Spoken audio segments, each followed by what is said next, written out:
Juga dalam suatu negara, kalau di dalam tidak ada para ahli hukum dan penasehat, dan di luar tidak ada negara musuh atau bencana-bencana lainnya, negara itu akan mengalami kemusnahan. Sub yang kelima, jadi tahulah kita bahwa yang hidup itu berasal dari kepedihan dan penderitaan, dan yang binasa itu karena hanya mau menang gembira saja. Para tocin yang terkasih, sangat jelas bagaimana proses Dingjung berpesan pada kita proses yang dijalani dalam kehidupan ini. Sebagai contoh mencapai suatu kesuksesan, tentu anggaplah sukses itu berada di tingkat yang kelima. Tahapan tingkat 1 sampai tingkat 4 merupakan suatu proses yang kita jalankan, dan setiap proses tersebut akan kita temui adanya suatu kegagalan. Yang jadi pertanyaan kita, bagaimana kita menghadapi kegagalan tersebut? Mengintrospeksi diri kita, menyalahkan orang lain, atau kita lari pergi dari kegagalan tersebut? Tetapi terkadang kita menimbulkan berbagai respon. Respon yang pertama ialah kita tidak sabar untuk segera mendapatkan suatu keberhasilan atau kesuksesan. Terkadang kita terlalu berambisi sehingga kesabaran kita hilang, dan tentu karena kesabaran kita hilang, kegagalan yang kita dapat. Jadi jelas bagaimana di dalam suatu proses mencapai suatu kesuksesan ini adalah dibutuhkan suatu kesabaran dan mensyukuri apa yang telah kita dapatkan dari dia. Lalu yang kedua para tocin,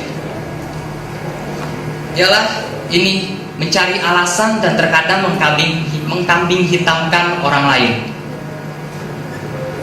Seorang umat Konghucu seharusnya tidak bersikap demikian.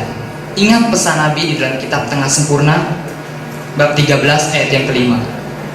Nabi bersabda, hal memanah itu seperti sikap seorang kuncu. Bila memanahnya meleset dari bulan-bulannya, si pemanah berbalik mencari kegagalan dalam dirinya sendiri. Ini pesan Nabi kepada kita bahwa di dalam kita menghadapi kegagalan, janganlah kita menyalahkan orang lain, karena kegagalan dan keberhasilan itu bersumber dari diri kita sendiri.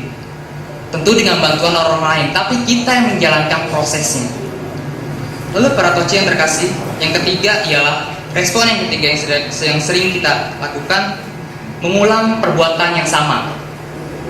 Artinya apa? Ada pepatah yang mengatakan bahwa sebodoh-bodohnya orang tidak akan jatuh pada lubang yang sama untuk kedua kalinya. Ini cukup jelas. Kita tidak mau jatuh kepada lubang yang sama. Kita tidak mau jatuh kepada kegagalan yang sama. Ini lebih menekankan kepada pola dan strategi kita. Di dalam mencapai suatu tujuan, kita membutuhkan adanya pola dan strategi. Pola kita apa dan strategi apa yang kita tuju? Sebagai contoh, dalam sebuah permainan sepak bola, tim A dan tim B sedang bertanding. Tim A tertinggal 0-1 dari tim B. Tim A lalu sang pelatih tim A di sini, kalau tidak mau berpikir untuk mengejar minimal hasil imbang, tentu tim A akan mengalami suatu kekalahan.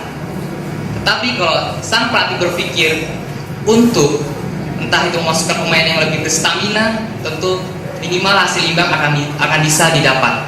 Itu sebagai contoh bagaimana tentang pola dan strategi. Lalu para tocin yang terkasih, memahami dan menghayati bahwa belajar itu merupakan sendi utama dari kehidupan kita. Kita menuju pada satu pokok dalam kehidupan ini, yaitu pembinaan diri. Di dalam kitab Ajaran Besar tersurat, kitab Ajaran Besar bab utama ayat yang ke-6 pada halaman 8 tersurat, karena itu dari raja sampai rakyat jelata mempunyai satu kewajiban yang sama, yaitu mengutamakan pembinaan diri sebagai pokok. Di sini jelas setiap insan, raja dan rakyat itu sama-sama manusia. Yang membedakan hanya status dan tingkatan dan jabatannya.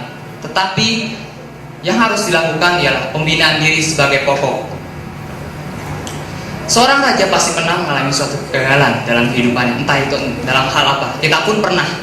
Ini menekankan kepada kita bahwa kita harus membina diri kita untuk menjadi seorang susilawan dan menjadi orang yang melurus hati dalam kehidupan ini.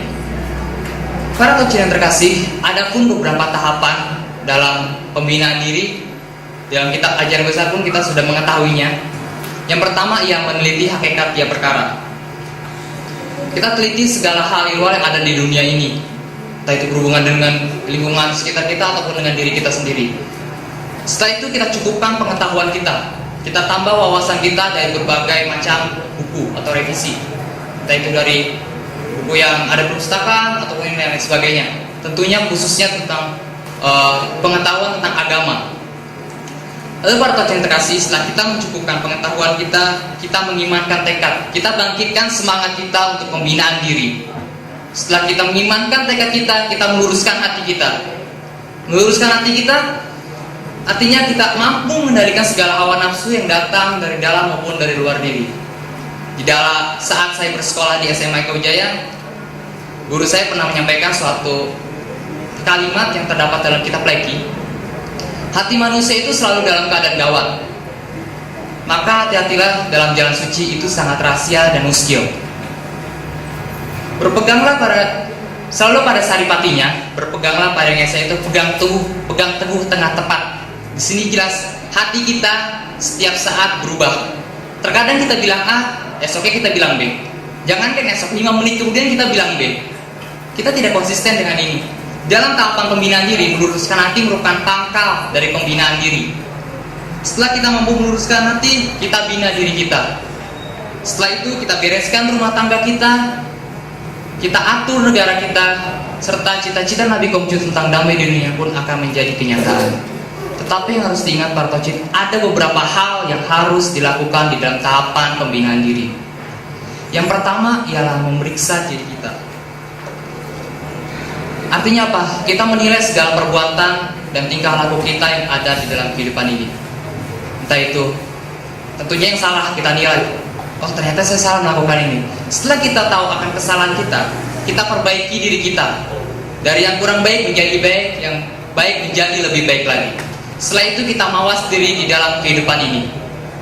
Kita mawas diri. Cincu pernah berkata saat ia sakit, hati-hatilah dan was-waslah, seolah-olah berjalan di tepi, menginjak lapisan es yang tipis dan berjalan di tepi sungai jurang yang dalam. Anggaplah ini jurang dan kita berjalan di tepinya. Kalau kita terpleset dan tidak hati-hati, tentu kita akan mencapai ke jurang tersebut dan terjebur dalam jurang tersebut. Begitupun perumpamaan Cincu yang kedua tentang menginjak lapisan es yang tipis. Kalau kita tidak berhati-hati menginjaknya, tentu kita akan terjebur ke dalam es tersebut. Itu pun dalam kehidupan kita.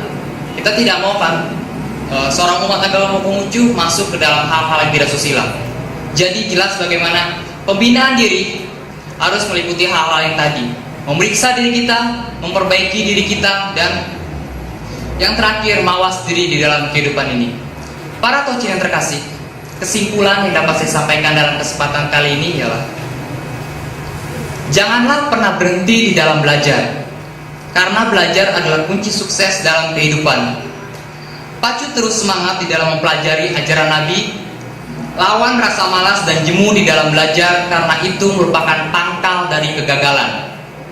Kalau kita tekun dan ulet, suatu saat nanti kita akan dapat sesuatu yang berharga untuk kehidupan ini. Janganlah membatasi diri kita dari segala hal yang baik. Yakinlah Dia senantiasa membimbing, menyertai di dalam setiap langkah kita. Satu pesan saya yang terakhir, bila suatu hari dapat memperbaharui diri, perbaharilah diri tiap hari agar baharu selama-lamanya. Demikian yang dapat saya sampaikan dalam kesempatan kali ini. Semoga dapat berkenan kepada kita semua yang hadir dalam kesempatan kali ini, khususnya saya.